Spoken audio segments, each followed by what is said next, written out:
God, I'm awesome. So hey, no Ebonhawk stuff this time, because I've actually done just about everything that I can do with this character on the Ebonhawk.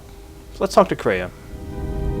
We must go to Dantooine, to the Enclave. There is something there that you must hear if you are to understand.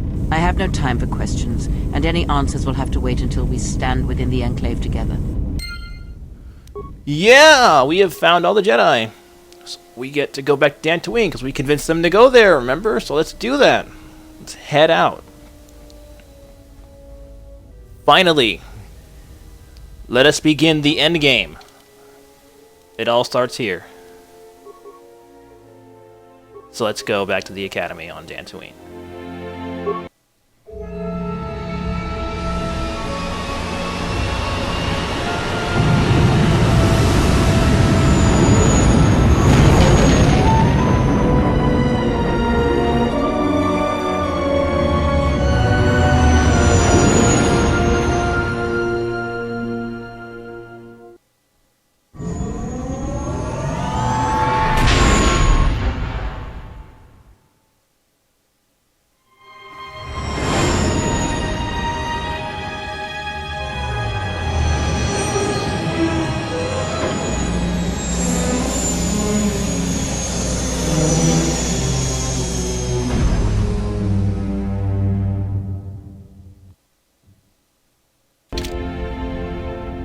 I'm gonna miss that cutscene. Yeah, but it looks really dirty in the Dantooine landing scene, though. Maybe that's why they gave me all that crap when I came here the first time. Like, oh, is that your ship? It looks like terrible. And then I killed them all for saying that. Oh wait, no, I'm a good guy. In name only. In name only. I don't know what to bring. It doesn't matter at all. Yeah, why not? Handmaiden and Mira. Oh hey, Mira has to level up. Well, she just did. Her intelligence is 16. She is really smart. So she can get a lot of skill points per level. Yep. There's no reason to actually watch me walk all the way back. There's nothing there. But hey, check it out. The Academy's been rebuilt. I really had to tell you that.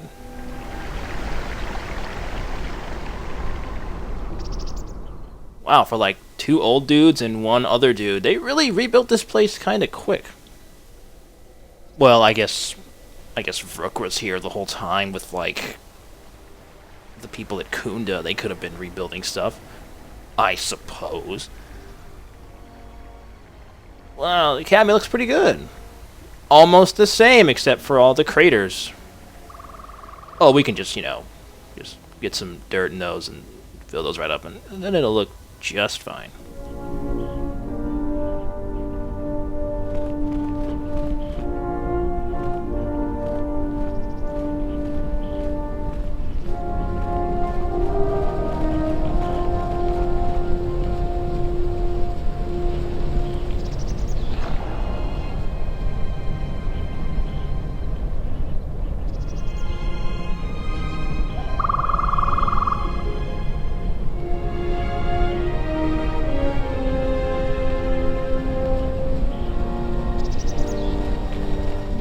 We gotta look around. I mean, come on. This place... Another Bindos band. We found like 12 of those, or 3 or something. Well, 3 is like 12. Yeah, so anybody you bring automatically just gets kind of planted in the ground right there, and you just kind of go on alone. Which is why party members don't really matter at all for this section. You guys didn't get the dead bodies out. This entire rebuilding thing is now void because you didn't get the dead bodies out. This place is gonna smell like dead people. That's bad. It's bad smell, you guys. Okay, let's go in here.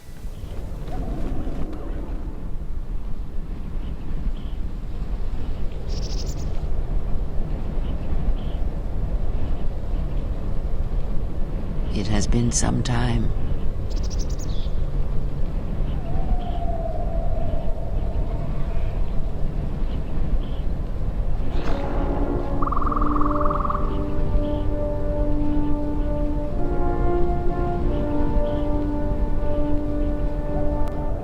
The years have not been kind to us both, it seems. But perhaps now they will see the truth at last.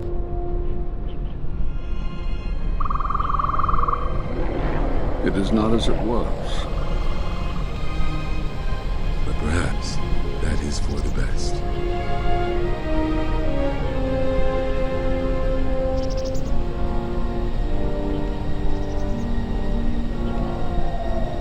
We were wondering when you would arrive. This moment has taken some time to reach us, and I imagine you have many questions.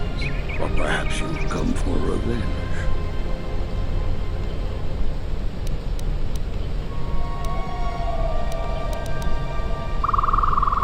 No.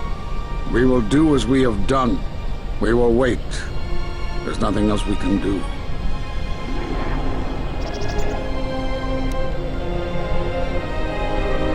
No, the true threat is yet to show itself. It is waiting for something. Us, perhaps, to enter the war. We have seen their soldiers, their fleet, but those are symptoms of a disease. It is more bait to attempt to draw us out. The actual battle is being fought through the Force, not with weapons of war. It isn't about the Republic anymore. The attack on Onderon, something was attempting to use the planet itself, to feed on it, to draw on the power there. You prevented it, but it was a stalling measure. The next time will be critical.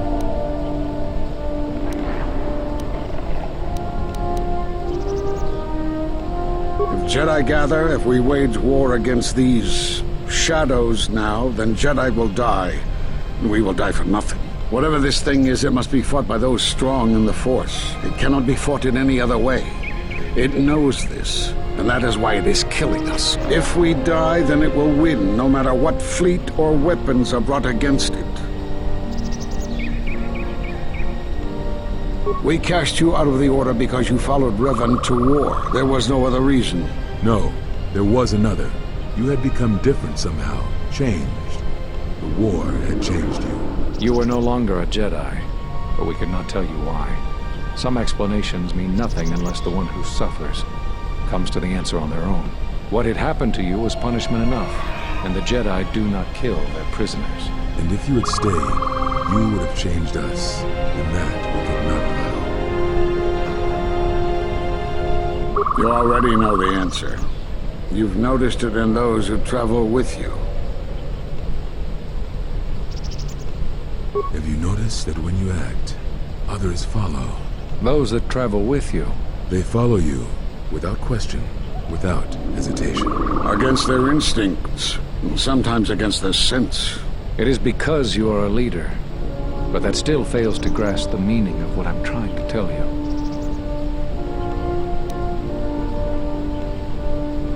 It is not an easy thing to explain. Sure, you are familiar with Force bonds. It is the bond that develops between apprentice and master when one truly understands another. It is developed over time through understanding of each other. Yet you do it so easily, and we do not know why. You make connections through the Force, and it resonates with those who travel with you. The resonance is even greater when they, too, are Force sensitive. Your actions affect others more than you know. You draw others to you, especially those strong in the Force. When you suffer, their spirit echoes it. And when they are in pain, their pain becomes yours.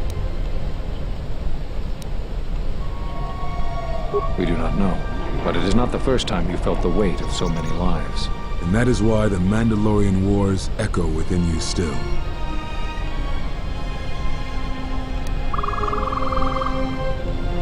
We did not cut you off from the Force. You were merely deafened to it. Because of that last battle of the Mandalorian Wars. The screams of countless thousands, Jedi and Mandalorians, crushed by the planet's gravity, annihilated. Their lives still scream across the surface of that dead planet, and within you. To hear the Force over such pain, it is not possible. It was too much for any Jedi to endure, and it is a wonder that you did not die there when thousands perished. All those you had fought with and struggled with. You cut yourself off because you had to if you were to survive. You had hints of it in the war on Doxum. Malachor was simply the final blow. You were deafened. At last, you could hear. You were broken. You were whole. You were blinded. And At last, you saw. When you returned to us, we saw what had happened. You carry all those deaths at Malachor within you. And it has left a hole, a hunger that cannot be filled. In you, we saw a wound in the Force. In you, we saw the end of the Force.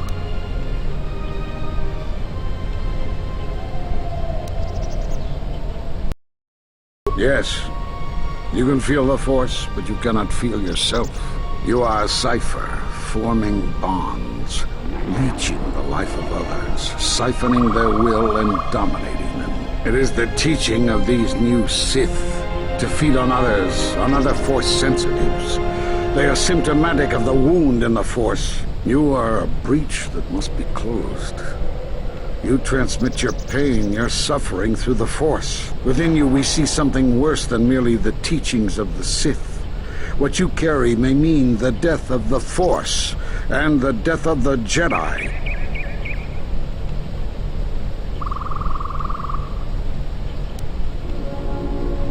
So you think. It is not the strength of a Jedi you feel. He's right. It's all the death you've caused to get here. You feed on it, and you grow stronger. You're like Malachor. It's in you, it's what you are now. You must have noticed as you fought across all these planets, killing hundreds, only to become more and more powerful. Why do you think that was? But what's worse is that bonding you have. It hasn't gone away. It's gotten stronger, and the more attachments you form, the more you draw others to you. And that is why you are a threat to us all.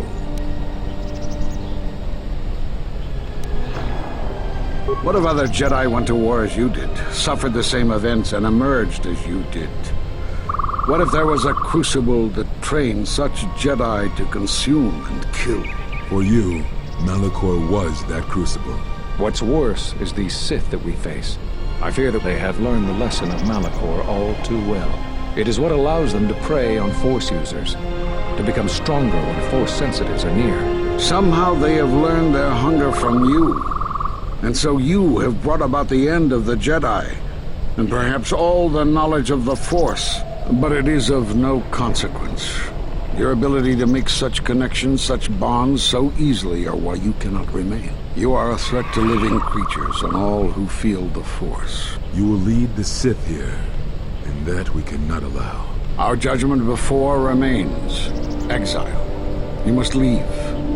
And you must leave without your tie to the Force. It is a punishment reserved for only a few, and only when necessary. But we have the power to cut you off from the Force, and it must be done.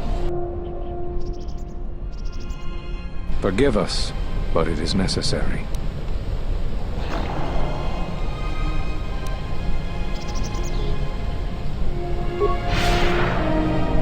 Do not be afraid. You shall feel no pain, but this must be done. As long as you feel the Force, you are a danger to those around you. Enough! Step away from him. What? Step away! He has brought truth, and you condemn it? The arrogance! You will not harm him. You will not harm him ever again. I thought you had died in the Mandalorian Wars. Die? No. Became stronger. Yes. Is this your new master, Exile? If so, then you follow Revan's path. Her teachings will cause you to fall as surely as he did. You sought to lure the Sith out, and now they have come to us. As you would pass judgment on him, I have come to pass judgment on you all. Do you wish to feel the teachings born of the Mandalorian Wars? Of all tragedies that scream across the galaxy? Let me show you. You, who have forever seen the galaxy through the Force. See it through the eyes of the Exile.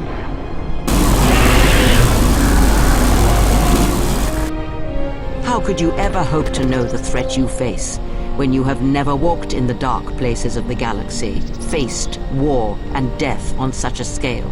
If you had traveled far enough, waiting for the echo to reach you, perhaps you would have seen it for what it was.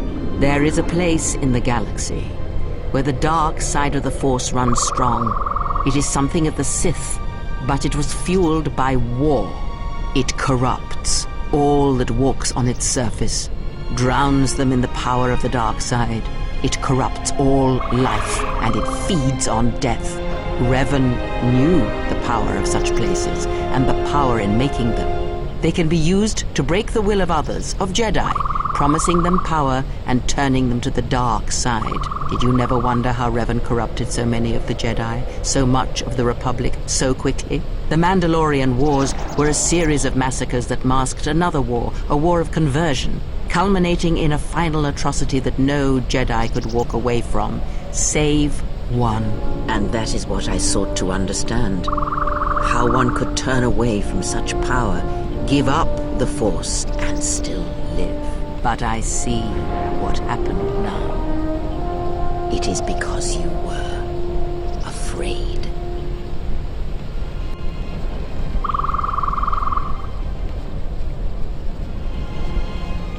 It is done. He is no more. Take me to Atris. She will have the strength to do what the Council cannot.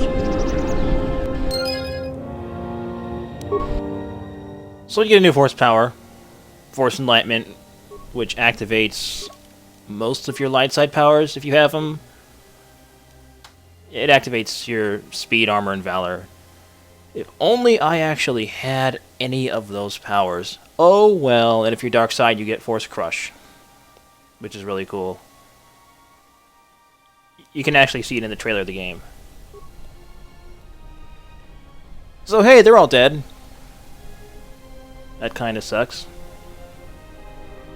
Oh yeah, the people we were spending the entire game to find, they're all dead. Yeah, that kinda sucks. Well, I don't really care about Vrook, but KotOR and Zeskayel were kinda cool. KotOR was Exile's master, right? And Kreia's bad. Did not see that coming. Oh, I completely did not see that coming. I really mean that. Well, I could go after her, but there's a footlocker. I mean, I gotta stab it open. I love footlockers in boxes. I've said this before, and I will say it again. Until you understand. Okay, let's go back to the ship, because we gotta go get Kreia. No, we're just gonna let her go. Let her get away with it all. No, we're not. We're gonna go back to ship.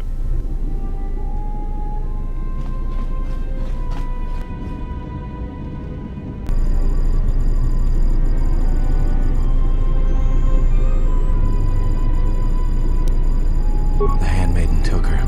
She thinks Kreia killed you. Because that's the lie Kreia told her, that's why. The only thing that matters is the handmaiden believes it. And she's gonna react exactly how that old witch hoped she would. That's why she wanted the handmaiden on board, you know. So she could use her to reach the Telos Academy whenever she wished, without needing the access codes.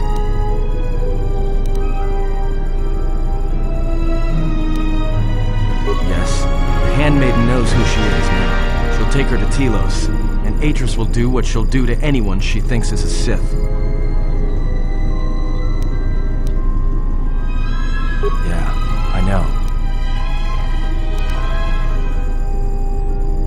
Are you surprised? All that talk of hatred, manipulation, and standing on your own 2 feet? Sorry, you don't get any more Sith than that. Still, if we were all judged by who we were in the past, I don't think you'd understand who we are now.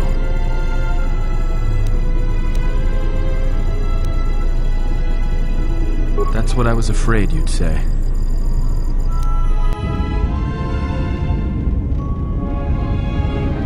What's wrong? Something troubles you. I can feel it.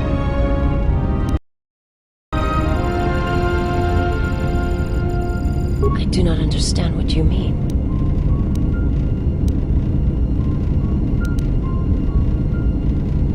I would die for you. When I tell you my life for yours, it is my choice. And if there is an ending between us where my sacrifice can save you, it will be because it is my desire, not your will. I simply do. And sometimes there is no reason that can be given. What did you learn within the Jedi Academy?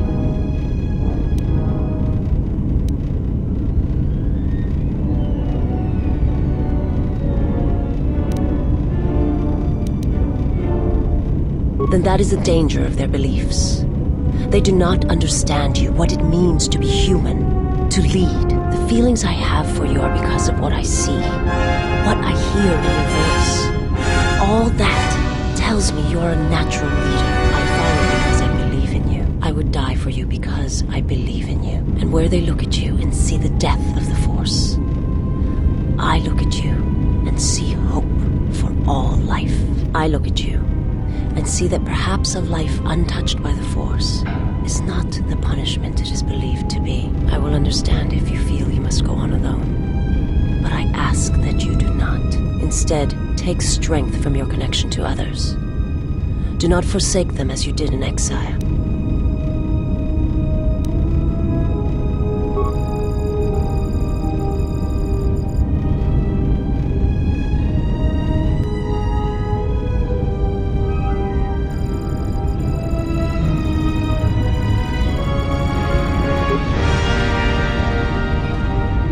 He awaits you at Telos. If you go there, you must face him. And when you do, he will wound you, as he has wounded me.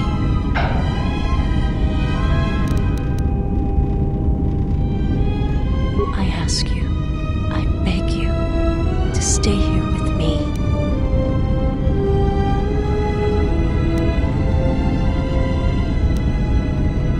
I want to look upon you, where no one else can see. It's just us. I want to see your face, the color of your skin. I wish to see what the handmaiden sees. When she looks at you, it causes her heart to race, and her tone to change. What causes her to forsake her heritage, her oaths, as you made me forsake mine. I need to know if perhaps I am wrong. If the universe is not as my master once showed me.